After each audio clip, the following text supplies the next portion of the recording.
Are you ready to get your teeth pulled? Are you ready to do it, Cliff? Mr. Cliff Burton!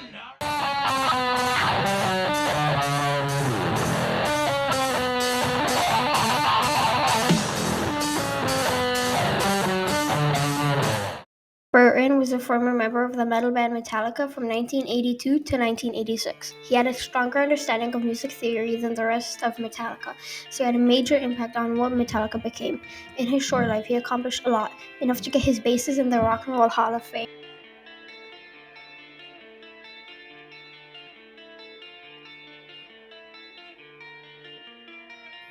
From a young age, Cliff was introduced to music. He first started with the piano, leaving it behind at around the age 13 when he wanted to play bass. Cliff started playing bass because he watched a television show and liked the intro. However, it is also believed that Cliff started playing bass after his older brother passed away from an aneurysm at 16. Jan Burton, Cliff's mother, said that Cliff had told a few people that he was going to be the best bassist for his brother. But Ray Burton, Cliff's father, said that Cliff started playing because of the Barney Miller intro.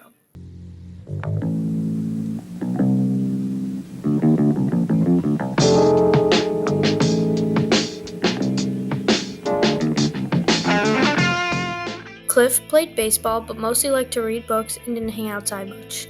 Other than fishing, Cliff loved fishing. After Cliff got his bass, he would play it for 6 hours a day. His first bass was his red Rickenbacker 4001. Later he got the pickups changed to give the bass a unique sound. If you look at a picture or clip of Cliff playing bass, you can see that his pinky sticks out when he plays. That's because when he was fishing, he accidentally tore a ligament in his pinky, leaving it permanently straight. Cliff went through many different bass teachers, outgrowing every single one. His last bass teacher would help him the most, Steve Doherty.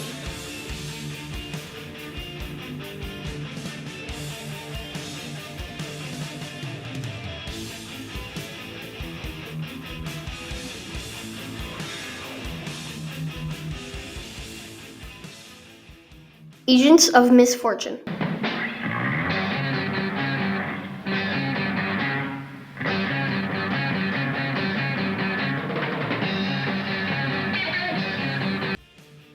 This was Cliff's first band, formed with two friends, Jim Martin and Dave Donato.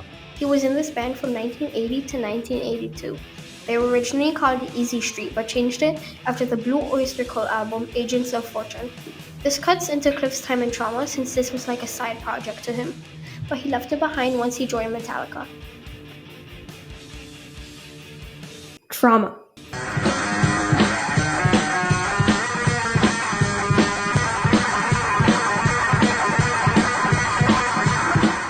This was Cliff's second band. After a little while of being in Trauma, he realized that they were too caught up in hair metal. People in the Bay Area that listened to the thrash bands hated hair metal and thought they were posers. People said that Trauma sounded like Iron Maiden meets Motorhead.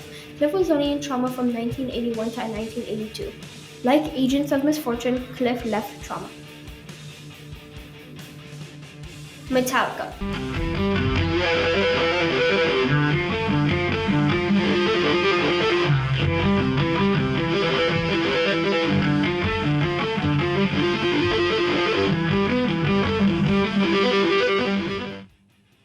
Cliff's last band. He was in it from 1982 to 1986. Metallica first came from LA, the hair metal area, and moved to San Francisco, the thrash metal area. Metallica had seen Cliff at a bar playing with Trauma, and later called him and asked him to join. Cliff told them that he would only join if they move up to San Francisco. In their debut album, Cliff didn't have too much to offer other than his notorious anesthesia, pulling teeth, where he does a 4-minute long bass solo using parts of a solo that he did in Trauma that weren't half as long as this one. Cliff also created the name for the album after he said, "Kill 'em all, just kill 'em all," and a band member thought it was really cool, so he wrote it down.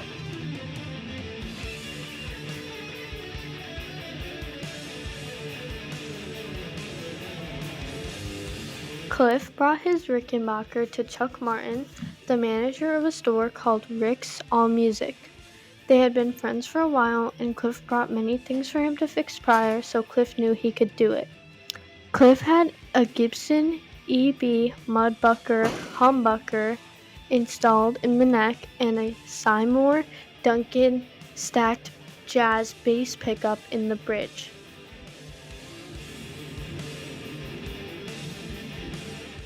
Cliff had a different approach to music than the rest of Metallica. He was influenced by classical music, jazz, and blues, even though he didn't admit it.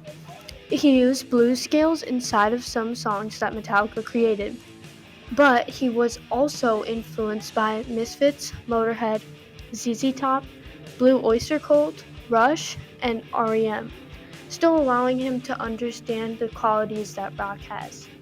Most songs that Cliff wrote were about H.P. Lovecraft's stories, like The Thing That Should Not Be from Master of Puppets and Call of Cthulhu from Ride the Lightning. Call of Cthulhu was changed from Cthulhu to be easier for people to say if they didn't know H.P. Lovecraft's books.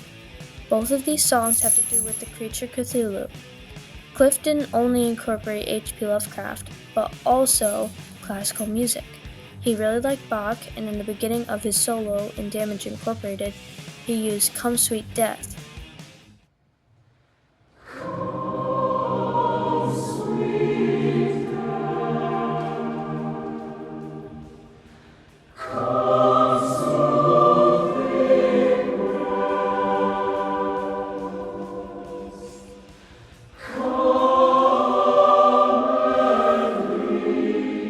It might sound slightly different because he reversed it for the song.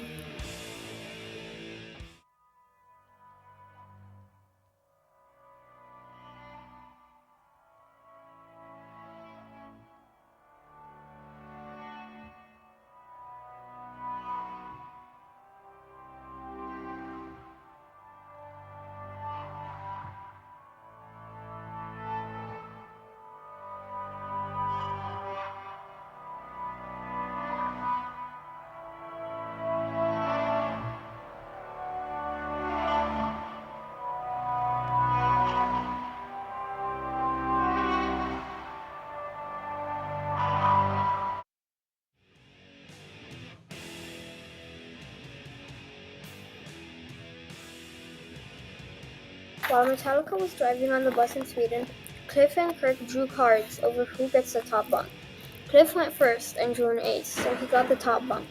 Later, the bus swerved off the road and spun a few times. Everyone, including the bus driver, was able to get out. They were all yelling, but James noticed that Cliff wasn't. They walked around the bus to find Cliff's body crushed by the flipped-over bus. Lars says in an interview that Cliff was thrown through the window. He just got thrown out the window and boom, the bus landed on him. And basically, by all accounts, he never woke up. The driver insisted that they slipped on a patch of black ice, but James walked for miles, finding no black ice. James, Kirk, and Lars all checked into a hospital, and not too long later were checked out. James was having a very hard time. Sometime in the middle of the night, James was walking around outside yelling, "Cliff, Cliff, where are you?" And Kirk heard all of this from his hotel room. Back to the hotel and just drank, you know.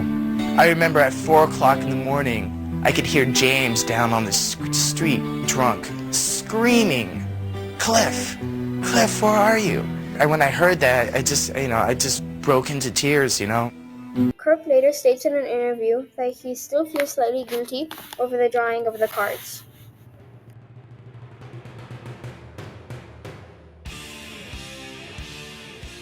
Cliff Burton was a talented artist and really changed the music industry. He contributed to a lot of Metallica songs and played a key role in shaping Metallica's sound and music. He helped early development of thrash metal and redefined what was possible on the bass. Cliff inspired a whole generation of bass players and metal fans. His perseverance to continue playing the bass in remembrance of his brother really laid the foundation of metal music and Metallica. His contributions and willingness to Metallica helped propel the band to success and helped Metallica be heard around the world.